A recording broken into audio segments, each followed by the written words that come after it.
Hello, everyone. Oh, that sounded dumb. Hey, everyone, this is Reese Wallace. Welcome to my house here on Vancouver Island, and we're going to be doing a course preview for the first annual Reese Wallace Invitational.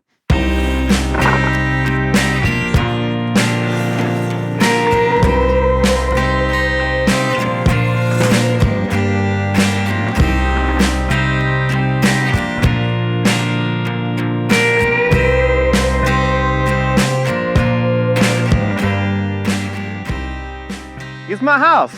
Welcome. We're here at my house in Nanaimo, British Columbia, which is on Vancouver Island. Today, I'm going to be doing a course walkthrough of my backyard course for the Reese Wallace Invitational. So we got jumps, we got drops, we got boner logs, we got berms, we got spines, hips, a little bit of everything. It's going to be sweet. Check it out. Cruise through.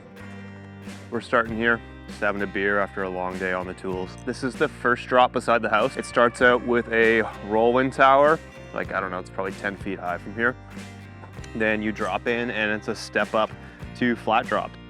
It's pretty sweet. It's actually a pretty high speed drop. It's a decent gap out. It's a good sized drop for sure.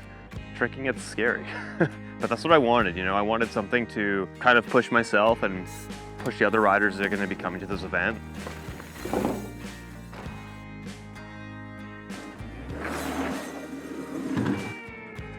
Can you see my boner? So it goes flat drop next to the house and then a left-hand corner, which is pretty sweet. You can really just lean into it. The boner log's pretty sweet. It's, I think it's 24 feet long, the boner, and it's at a 36-degree angle. It's taken me a lot of tweaking because when I first filmed the yard video Grounded last year, you had too much speed for the boner log and you had to brake into it. So I've actually had to move the landing about 3 times. Size is in the eye of the beholder. This one's actually called the stinky boner because it's next to my septic field, so sometimes it kind of smells. This one will be sweet. I'm hoping we see some spins and some flips. This is the next jump in the line. This one's after the boner log. It's a step up, so it's really fun. It's cool to like crank big whips on the right. It's about a 10-foot lip. I think it's a 10-foot lip with a 17-foot radius, so it's quite tight, which is sweet. So it just sends you really high, nice and floaty, kind of trick jump.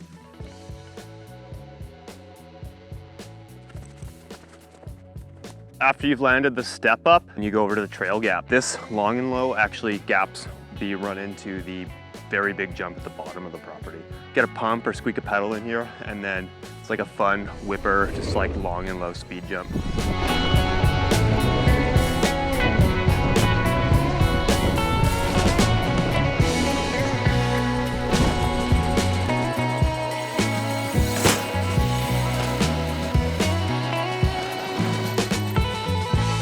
The upper portion of this line is where you're going to see more of the tricks. We got the big flat drop beside the house, which is pretty large in charge, like it's scary to trick, and then into a really big boner log. After that, step up and then 2 skipper long and lows heading into the last feature of the line. This is the last feature in the boner log line. After you hit the step down, it goes into an omnidirectional hip. I built this hip and it's kind of like a 45-degree hip with 2 lips that you can jump either way, so it's pretty cool. You just go slow and pull back. Once the jam happens, all these raspberry bushes are going to be popping. So riders are going to be stoked. Fresh razzies for the boys. This is the top of the small line, I guess you could call it. It drops in with a little boner log to begin. That's a fun little way to start the line off and kind of warm up instead of just dropping into huge stuff right away. And then it's into a left-hand berm, which is really fun, but it kind of built it. So it's like a mandatory whop.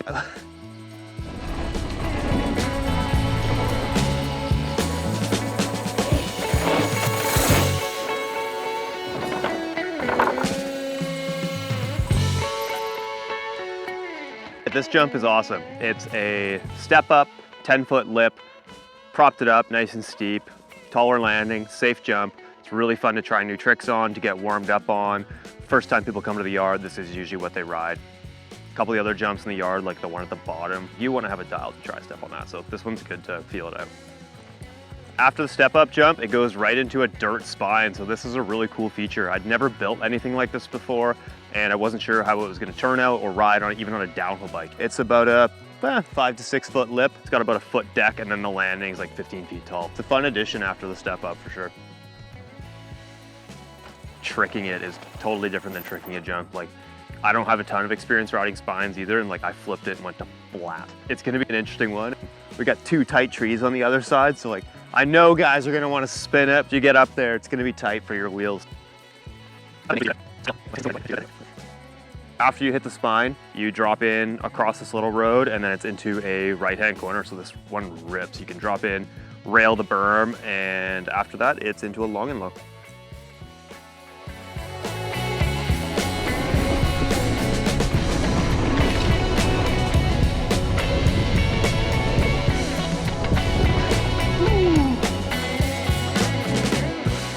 You start out here on this elevated platform.